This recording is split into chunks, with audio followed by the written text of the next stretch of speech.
Yesus Kristus. Karena begitu besar kasih-Nya, kita dapat berkumpul di gereja ini. Mari ikhlaskan hati dan pikiran, sambut Roh Kudus di dalam diri kita masing-masing untuk beribadah, bersyukur dan memuji namanya di minggu 11 setelah Trinitatis ini. Di dalam nama Tuhan Yesus Kristus, jiwa dan ragaku sudah siap untuk beribadah dan bersukacita. Amin. Di dalam nama Allah Bapa dan Anaknya Tuhan Yesus Kristus dan nama Roh Kudus yang menciptakan langit dan bumi, kasih karunia dan damai sejahtera yang menyertai kita sekalian. Amin. Marilah kita sama-sama berdoa. Ya Yesus Kristus Tuhan kami, hadapkanlah wajah-Mu, berilah kasih karunia dan kehidupan kepada kami. Amin. Amin.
ayat 2a ditambah ayat 29 hingga ayat 32.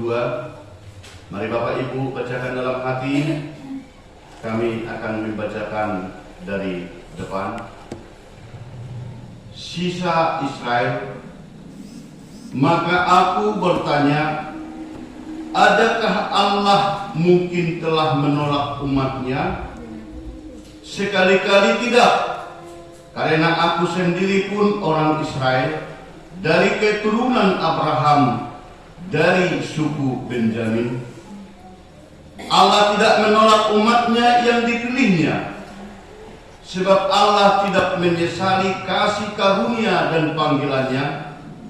Sebab sama seperti kamu dahulu tidak taat kepada Allah, tetapi sekarang beroleh kemurahan oleh ketidaktaatan mereka, demikian juga mereka sekarang tidak taat, supaya oleh kemurahan yang telah kamu peroleh, mereka juga akan beroleh kemurahan.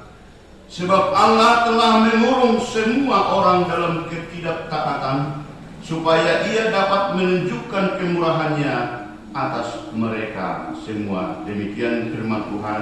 Kita nyanyikan firman-Mu menjadi terang.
Biasanya beberapa tahun yang lewat, seperti yang sudah kami katakan melalui itu di gereja kita, tetap kita laksanakan ibadah dan melaksanakan berbagai keramaian untuk anak-anak dan BNB, demikian juga untuk orang tua. Tetapi di 17 kemarin kita tidak laksanakan.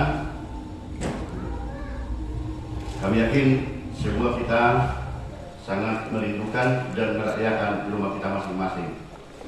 Dari itu kita ambil suatu hikmat bahwa kemerdekaan itu merupakan suatu yang kita syukuri, kalaupun tidak kita sama-sama berkumpul di gereja kita 17 Agustus kemarin. Dari itu Bapak Ibu, buktikan semangatmu, kalaupun kami sapa di depan merdeka! Merdeka! Wah, banyak yang tidak merdeka nampaknya ini. Tidak serius jawabnya, apalagi PNB mungkin ada ini mungkin istilahnya itu merasa kurang merdeka secara pikiran. Yang menjadi penting kita ketahui secara praktis bahwa itu adalah anugerah Allah sehingga kita bisa, kalaupun di rumah, kalaupun bersama dengan anak-anak sekolah, kalaupun di tempat kita masing-masing bekerja merayakan Idul Fitri, itu merupakan anugerah dari Allah bahwa kita bisa terbelenggu dari penjajah. Kalaupun ada istilahnya itu yang merasa kurang betul-betul bahagia di dalam hal-hal pemikiran tersendiri, mungkin seperti saya kurang merdeka karena dikuasai oleh kemiskinan, yaitu di bidang itu. Tetapi sekali lagi kami sapa, semangat kita membuktikan bahwa kita merdeka. Merdeka! Merdeka! Terima kasih. Ada sering tertulis namanya itu Saveti. Saveti Match. Apa artinya? Kira-kira ini kami tantang dulu pimpin. Apa arti Saveti? Keamanan. Saveti Match. Apa artinya? Keamanan. Hah? Keamanan. Tidak kedengaran? Keamanan. Keselamatan. Apa? Itu jadi bilang atau gimana? Keselamatan. Safety kan? Safety. Ya. Keselamatan. Keselamatan. Bapak Ibu yang dikasihi oleh Tuhan, Safety. kalau membacanya dikatakan itu safety match, safety. Saya lihat di berbagai perusahaan besar, Keamanan. selalu kita lihatkan itu Keamanan kan? tertulis besar-besar di pintu masuk, di tempat pekerjaan, dan di belakang mau pulang selalu tertulis itu safety match. Perkembangan daripada kata-kata itu bisa kita lihat safety, keselamatan. Match adalah pertandingan. Bahkan kalau ditanya terhadap perusahaan-perusahaan besar, apa artinya ini? Mereka rata-rata mengatakan utamakan keselamatan kerja. Itu artinya, Pak. Itu kata mereka. Bapak Ibu saudara seiman di dalam nama Tuhan Yesus Kristus, kira-kira seperti itu ada hubungannya dengan yang terjadi di tahun 1993. Saya selalu ingat itu. Saya tetap ingat di suatu perusahaan besar kami bekerja untuk merangkai aliran listrik di perusahaan yang begitu besar ini. Ini tahun 1993. Perusahaan ini ada yang lokasinya sampai 5 sampai 7 lantai, memasang listrik lah, aliran listrik lah kami di seluruh ruangan atau bangunan di perusahaan yang besar tadi. Perusahaan itu adalah perusahaan alkohol, perusahaan yang begitu besar di negara kita. Ternyata pimpinan perusahaan sudah menyiapkan safety, termasuk itu harus memakai helm dan memakai sepatu yang agak tebal, anti atau ya istilahnya itu yang dikatakan safety untuk sepatu supaya jangan bisa termakan listrik. Dan kalau memanjat selalu diwajibkan itu membawa tali. Kalau kita lihat tukang keren, kalau mereka itu manjat selalu diikuti, diikat, naik lagi, diikat lagi.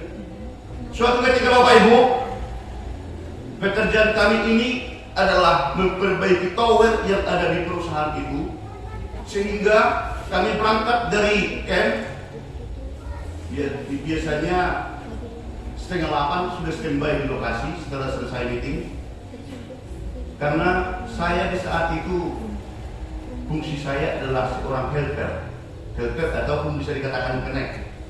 Jadi saya tidak ikut naik ke atas, hanya memberikan perlengkapan yang mau dipasang di atas. Ada sekitar panjangnya Bapak Ibu sekitar 12 meter ke atas tower yang dipanjangin tadi, memasang aliran di tower yang di atas itu tadi supaya bisa didistribusikan ke seluruh perusahaan yang begitu besar ini tadi. Apa yang terjadi? Ada teman saya yang ahlinya dan ada kami satu grup di saat itu 6 orang. Jadi saya termasuk helper atau connect di bawah. Sebenarnya mereka yang naik ke atas adalah berganti-gantian, ada 2 orang. Begitu naik, saya memang sudah bilang dan sudah saya sampaikan, itu tolong diikatlah. Helm yang dipakai ini diwajibkan, itu memang harus diikat ke bawah. Nah, kalau saya ini memang orangnya ada apa-apa, aman baiklah.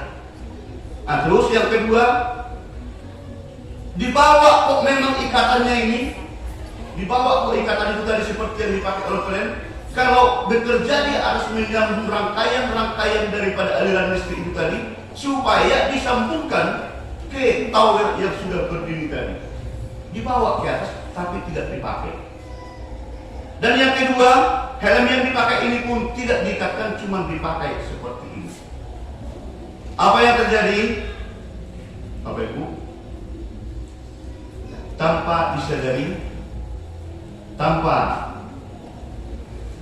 diharapkan, ternyata sesudah 1,5 jam bekerja di atas, kelengkapan sudah kami kontrol dari bawah untuk dipasang di atas.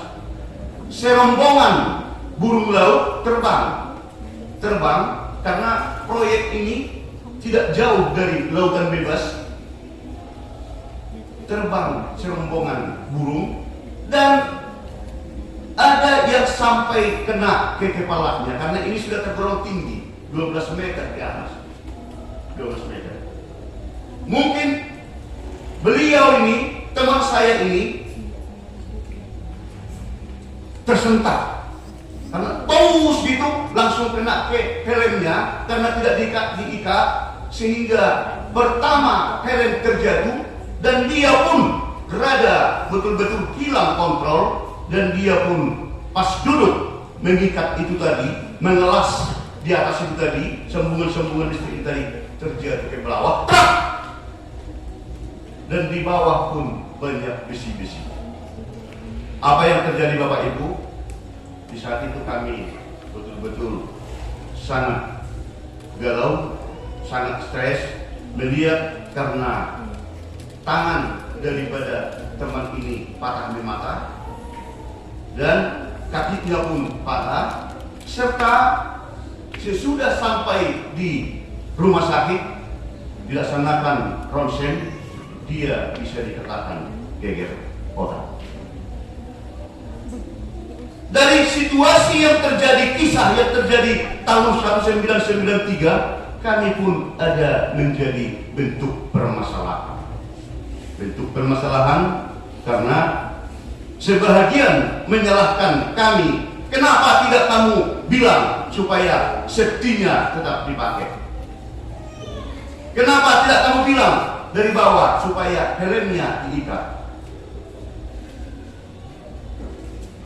Kondisi itu memang ada kisah kejadian tahun 1993. Bapak Ibu yang dikasihi Tuhan, bahwa di situ artinya di dalam setiap pekerjaan, di dalam setiap hal yang kita laksanakan, penting itu keselamatan. Penting itu keselamatan. Mengapa dia celaka? Karena serombongan burung laut yang terbang, andaikan beliau mengikatkan helmnya tadi paling-paling ditumbur, kalaupun dia tersonggok atau terkejut, dia tidak langsung jatuh ke bawah karena diikat tadinya itu badannya ke besi tempat dia bekerja di 12 meter di atas. Itu merupakan suatu hal yang sangat-sangat memprihatinkan, bahwa dalam hidup ini penting keselamatan. Maka sering dikatakan itu keselamatan itu identik dengan kebahagiaan. Maka sering kita dengarkan itu kalau di zaman-zaman sekarang, di zaman digital, OTW ke Siantar, OTW ke Muara Bungo, OTW ke Banyulincir, kira-kira seperti itu. Banyak. Langsung ada yang membaca selamat sampai di tujuan, ya Bu. selamat sampai di tujuan Pak. Kira-kira seperti itu. Bahkan ada lagi yang sering kita dengarkan, selamat ulang tahun seperti tadi pagi. Selamat berbahagia. Selamat dapat momongan. Selamat atas peresmian perusahaan. Banyak kata-kata selamat yang terjadi di saat dulu dan di zaman sekarang. Mengapa itu kami bicarakan atau kami ceritakan Bapak Ibu? Terkait bahwa tema ibadah kita saat ini adalah bangsa-bangsa bersyukur atas kemurahan Allah, atau saluhut bangsa maka mulatehon asi liroha nidebaha. Apa hubungannya? Dan mengapa jadi itu menjadi suatu cerita atau ilustrasi dengan bahasa atau kata-kata selamat? Bapak Ibu yang dikasihi Tuhan, ini berlatar belakang kata-kata atau khotbah yang sudah kita bacakan tadi merupakan suatu kondisi yang dialami oleh orang Kristen Yahudi dengan non-Yahudi. Mereka saling menyalahkan. Yang Kristen Yahudi menganggap paling benar, dan Kristen non-Yahudi menganggap bahwa mereka lah yang benar. Bagaimana tak mereka saling itu mengatakan kamilah yang benar? Kenapa Kristen non-Yahudi mengatakan seperti itu? Karena kamu telah menolak Yesus. Kamu telah mempersalibkan Yesus. Tak mungkin lagi kamu diterima oleh Allah. Nunggu dewek kamu baru tak kau saja susi. Dia tikos behamu. Nagabe si Ihuton dewata. Itu kata daripada Kristen non-Yahudi. Sementara Kristen Yahudi mengatakan, kami ini adalah bangsa pilihan, bahwa kamu tidak apa-apanya di dalam mendapatkan keselamatan dari Tuhan. Kamu tidak mungkin selamat karena Tuhan telah memilih bangsa Israel, bangsa Yahudi menjadi bangsa pilihan Allah. Di sini latar belakangnya Bapak Ibu seperti uraian daripada khotbah yang kita bacakan juga. Pertikaian mereka begitu tegang, pertikaian mereka begitu keras, sama seperti kondisi-kondisi yang kita dengarkan seperti sekarang. Maka kita tersadar, apalagi di Bapak Ibu atau muda-mudi yang pegiat-pegiat sosial, melihat daripada kondisi-kondisi sekarang, melihat daripada situasi pertikaian yang begitu banyak sekarang, ini ternyata zaman dulu pun rupanya seperti itunya situasinya. Alkitab mengatakan bahwa itu kejadian yang dialami oleh Kristen, Yahudi dan non-Yahudi. Mereka saling bersekongkol, mereka saling tegang mengatakan kami yang betul, kamu tidak bakalan bisa lagi diselamatkan oleh Allah. Mereka saling kuat. Maka apa yang terjadi Bapak Ibu? Berdampaklah ini ke jemaat Roma. Dari situlah Paulus, kondisi yang mereka yang bertikai itulah, maka Paulus membuatkan surat dari penjara dan dikirimkanlah ke jemaat Roma. Itu latar belakangnya. Itu yang menjadi asal muasal daripada khotbah yang kita bacakan tadi. Maka dikatakan, maka aku bertanya, adakah Allah mungkin telah menolak umatnya? Sekali-kali tidak, karena aku sendiri pun orang Israel dari keturunan Abraham, dari suku Benjamin. Di sini Paulus mempertegas yang sebelumnya dia dipakai Allah menjadi rasul, yang sebelumnya dipakai Allah dia menjadi penyebar kasih karunia, penyebar kasih yang dari Tuhan, penyebar agama Kristen. Maka di situ dia membuatkan suatu kesaksian. Saya sah orang Israel dari nenek moyang saya, dari Abraham dan marga Benjamin. Saya bangga dengan kondisi yang seperti itu. Tetapi begitu saya bertemu dengan Yesus, semakin lengkaplah yang bisa saya buktikan sesuai dengan ajaran kasih karunia dari Tuhan. Kesaksian daripada Paulus yang sebelumnya namanya adalah, kita sudah sama-sama mengetahui siapa Paulus. Yang tadinya namanya sebelum Paulus masih Saulus. Dia membuktikan, dia menyaksikan di mana ada pengikut Kristus, di mana ada pengikut Kristen tadinya, saya selalu mengejar.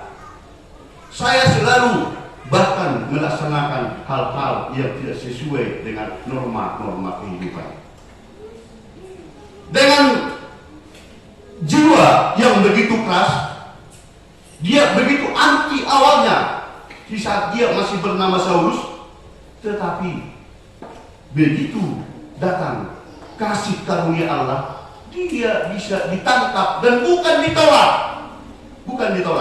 tetapi justru disitulah keluar biasaan daripada Allah yang disaksikan oleh Paulus terhadap jemaat di Roma. Maka dikatakan, maka aku bertanya, adakah Allah mungkin telah menolak umatnya? Sekali-kali tidak, karena Allah sendiri orang Israel, karena aku sendiri orang Israel dari keturunan Abraham, dari suku Benjamin. Allah tidak menolak umatnya yang dipilihnya. Dari situ tadi, tebakan daripada Kristen non-Yahudi mengatakan, tidak mungkin lagi kamu diselamatkan oleh Allah. Kalaupun kamu mengatakan dan rajin untuk beribadah, tidak mungkin lagi kamu diselamatkan oleh Allah. Inilah yang disaksikan oleh Paulus terhadap mereka. Oh bukan, saya orangnya yang bisa dikatakan orang lain yang mengejar orang-orang yang percaya kepada Kristus, orang-orang yang mengaku Kristen. Saya selalu memburu, bahkan melaksanakan pembunuhan dan menyakiti orang-orang yang Kristen. Tetapi itu menjadi suatu hal yang dipertegas oleh Paulus. Tidak benar bahwa Allah menolak orang-orang. Tetapi bagaimanapun latar belakangnya, bagaimanapun kronologisnya, dan bagaimanapun sepak terjangnya, jikalau mau diselamatkan, bahwa tidak ada pilihan lain. Tidak ada pilihan lain. Allah tidak menolak, dan melalui anaknya Tuhan Yesus Kristus, kasih sayangnya sudah diperlengkapi, bahkan sampai di kayu salib. Itu merupakan pengorbanan yang dilakukan oleh Allah terhadap orang yang percaya dan mau untuk diselamatkan. Sebab Allah tidak menyesali kasih karunia dan panggilannya. Artinya, analisa sebahagian jemaat yang non-Yahudi, tidak mungkin kalaupun kamu bangsa pilihan, tetapi karena kamu sudah mencederai, kamu telah menyakiti, kamu sudah mensalibkan Yesus, tidak mungkin lagi kamu diselamatkan. Itu diperjelas oleh Paulus melalui suratnya. Sebab sama seperti kamu dahulu tidak taat kepada Allah, tetapi sekarang beroleh kemurahan oleh ketidaktaatan mereka, demikian juga mereka sekarang tidak taat, supaya oleh kemurahan yang telah kamu peroleh, mereka juga akan beroleh kemurahan.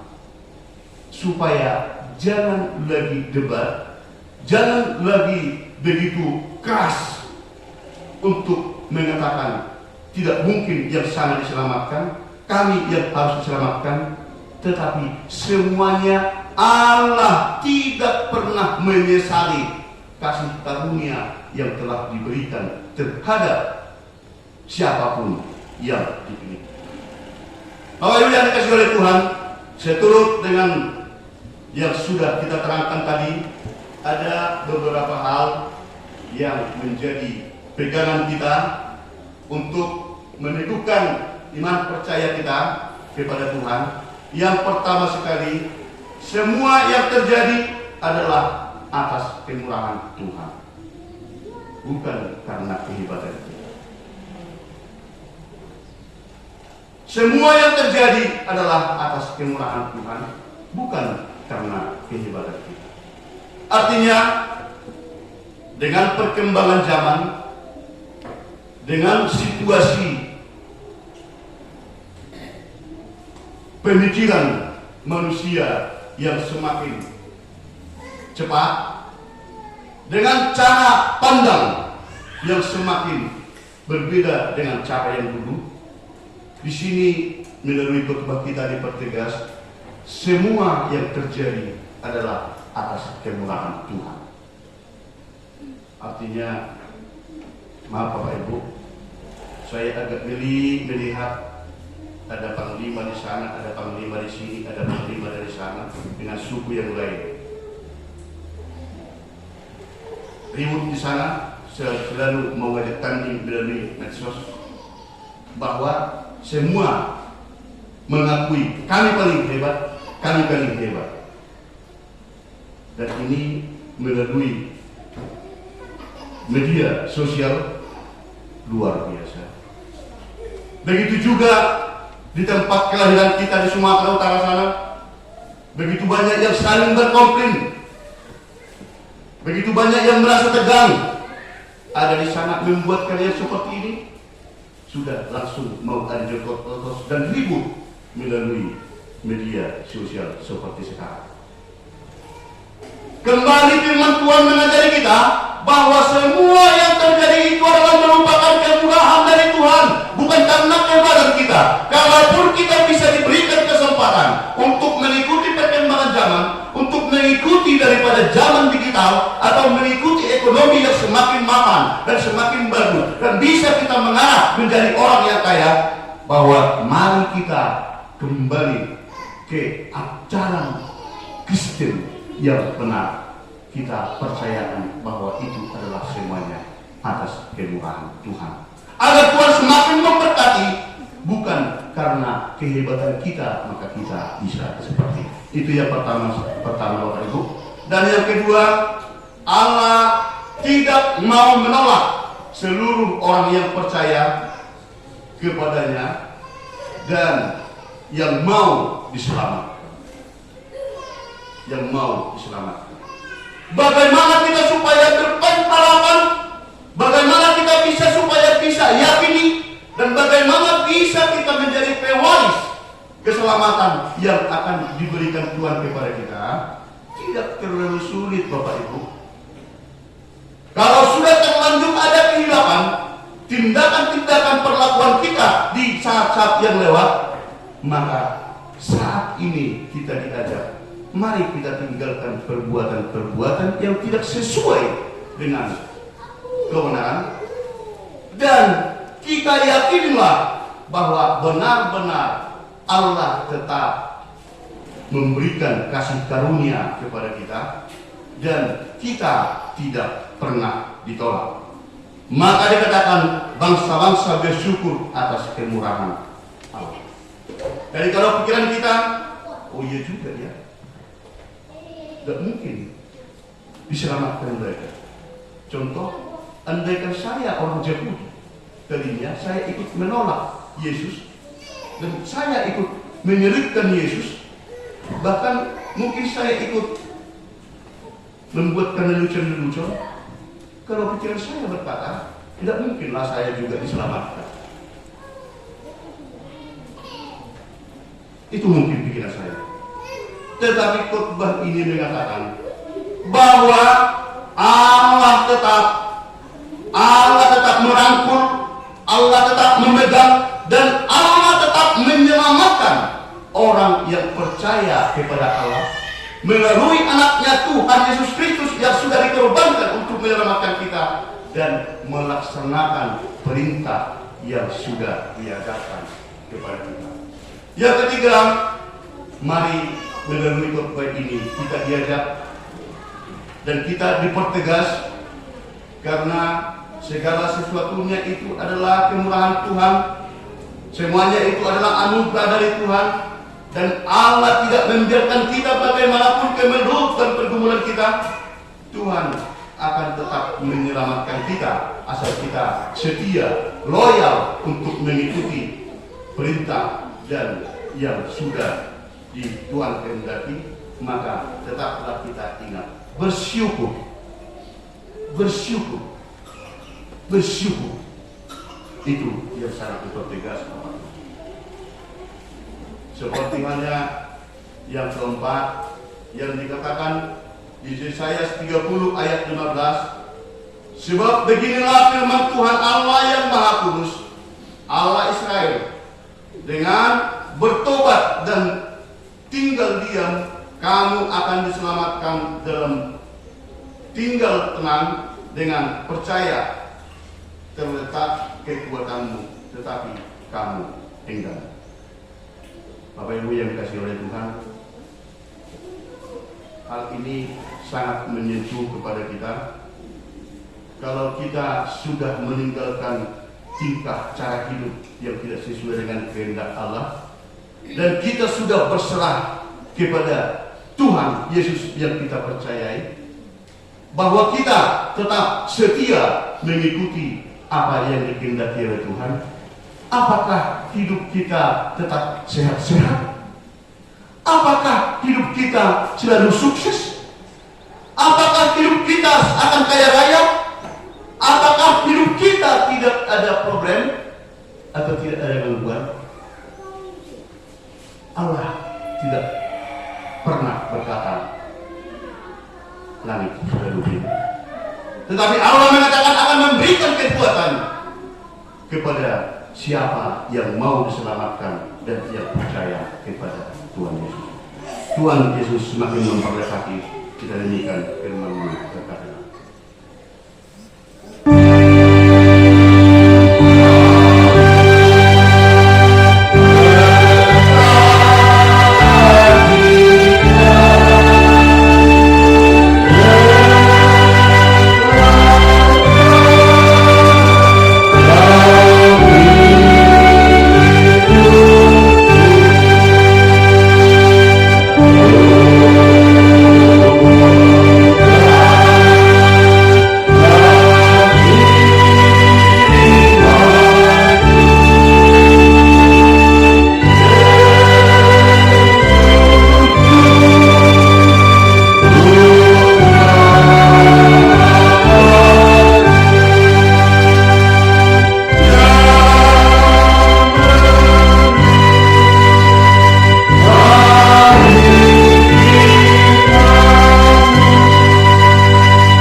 Selanjutnya mari kita perhatikan tata ibadah kita di nomor 045-PJ.HKIP-RC angka 08/2023. Ibadah kita Minggu 20 Agustus 2023 bertema bangsa-bangsa bersyukur atas kemurahan Allah manang saluhut bangsa makabalateno asini rohani di Batak.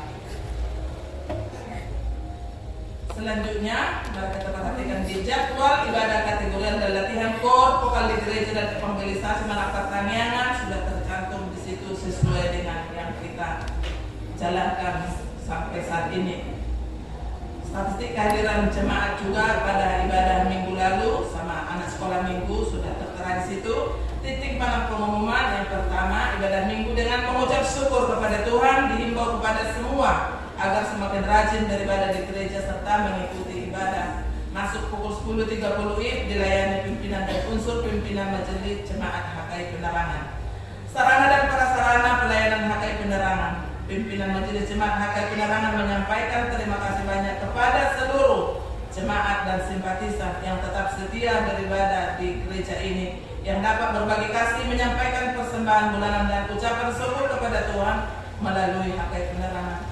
Doa kita, Tuhan semakin memberkati kita semua dan Tuhan menambahkan rezeki keluarga kita. Surat masuk Komisi Perempuan atau Persekutuan Gereja-Gereja di Indonesia Koper PGWE wilayah Jambi 9 Agustus 2023 nomor 11/Komper/2023 perihal undangan ibadah kepada yang terhormat Ibu Gembala atau Ketua Wanita di Gereja HKI Penerangan. Salam dan salam kasih Tuhan kita Yesus Kristus. Puji syukur kita panjatkan kehadirat Tuhan Yesus Kristus, kasih dan anugerahnya bagi kita semua, khususnya Komisi Perempuan atau Komper PGWE Jambi semua dalam keadaan sehat. Kami mengundang Ibu Gembala, Ketua Wanita serta anggotanya untuk dapat hadir dalam ibadah rutin Komisi Perempuan serta acara perlombaan dalam memperingati Hari Kemerdekaan RI pada hari tanggal 22 Agustus 2023 pukul 14 sampai 17 WIB, tempat gereja GPIB Maturia Jambi Alam, Jalan Oto Iskandar Dinata, Sulanjana, Kecamatan Jambi Timur, Kota Jambi. Demikian undangan ini kami sampaikan atas perhatian dan kehadirannya. Kami ucapkan terima kasih. Tuhan Yesus memberkati kita semua. Salam. Dalam pelayanannya Ketua Komper PGWE Jambi, PDM Etnu Binowo STH, Sekretaris Komper PGWE Jambi Maya Ratu mengetahui MPH PGWE Jambi ditandatangani dan distempel. Selanjutnya ibadah Minggu tanggal 27 Agustus 2023 kita akan laksanakan ibadah bahasa Tuhan. Renungan harian sudah tercantum di situ. Di laporan keuangan tertulis di Mazmur 65 ayat 2, bagimulah puji-pujian di Sion, ya Allah, dan kepadamulah orang membayar pajak. Pemasukan di dalam satu minggu sudah tertera di situ serta pengeluaran mingguan kita. Ada tambahan tadi disampaikan keluarga Amang, Hapan Diangan Inang Buruan Garita mengucap syukur atas penyertaan Tuhan di dalam kegiatan atau pekerjaan keluarga. Mereka menyampaikan ucapan syukur kepada Tuhan melalui gereja sebesar Rp300.000. Terima kasih buat keluarga, semakin diberkati. Apapun keinginan keluarga, seturut dengan kehendak Tuhan, Tuhan akan memberkatinya. Jadi untuk pembukuannya, keuangan kita hari Minggu akan kami bukukan. Saldo kas kita sudah tertera di situ hingga 18 Agustus 2023. Saldo kas kita Rp19.380.700 dan kas pembangunan juga Rp12.818.500. Di Mazmur 28 ayat 7 tertulis, Tuhan adalah kekuatanku dan perisaiku, kepadanya lah hatiku percaya, aku tertolong, sebab itu beria hatiku, dan dengan nyanyianku aku bersyukur kepadanya. Sekianlah untuk warta jemaat kita hari ini. Kami beritahukan kepada kita anggota PPR yang bisa mengikuti untuk hari Selasa. Sudah dirilis di situ kemarin daftarkan lebih kita dari 5 orang, boleh 6 orang yang bisa ya. Memang ini jam kerja, situasi yang punya anak kecil agak repot, tapi untuk menampakkan bahwa HKI Penerangan masih dianggap dianggap terbukti mereka masih surat dikirim kepada kita. Jadi kita masih bersyukur untuk kesempatan yang Tuhan berikan kepada kita. Akhir kata, pimpinan jemaat, para lalu beserta majelis jemaat Hakai Penerangan mengucapkan selamat mengikuti ibadah dan memanfaatkannya, serta selamat ulang tahun bagi yang merayakannya seminggu yang lewat. Tuhan Yesus memberkati kita semua. Salam. Mari kita bersatu dan berdoa. Kami mengucapkan persembahan.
Engkaulah sumber segala berkat dalam hidup kami.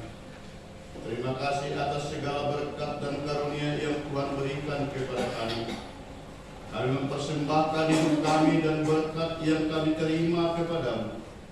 Terimalah ini menjadi persembahan yang harum di hadapan-Mu.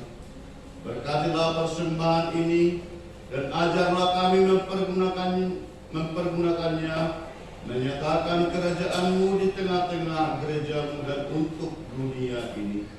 Bukalah hati dan pikiran kami, agar kami senantiasa bersukacita untuk memberikan persembahan kudus demi kemuliaan nama-Mu. Amin. Mari kita sama-sama berdoa. Bapa kami yang di surga. Kami yang di surga, dikuduskanlah nama-Mu, datanglah kerajaan-Mu, jadilah kehendakmu di bumi seperti di surga. Berilah kami pada hari ini makanan kami sesungguhnya, dan ampuni Ampunilah kami akan kesalahan kami, seperti kami telah mengampuni yang bersalah kepada kami.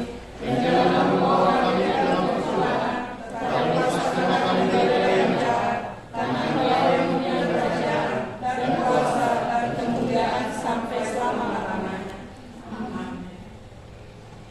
Agar kita pulang membawa berkat dari Allah ke rumah kita masing-masing dalam penuh kedamaian. Mari kita sambut dan terima berkat dari Allah. Tuhan memberkati kita dan melindungi kita. Tuhan menyinari kita dengan wajah-Nya dan memberi kita kasih karunia.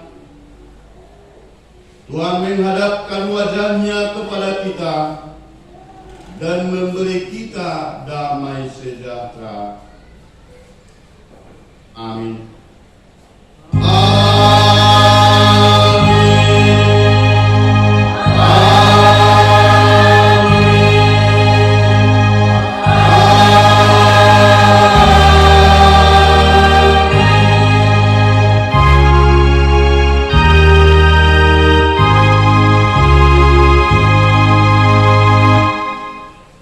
Selamat hari Minggu.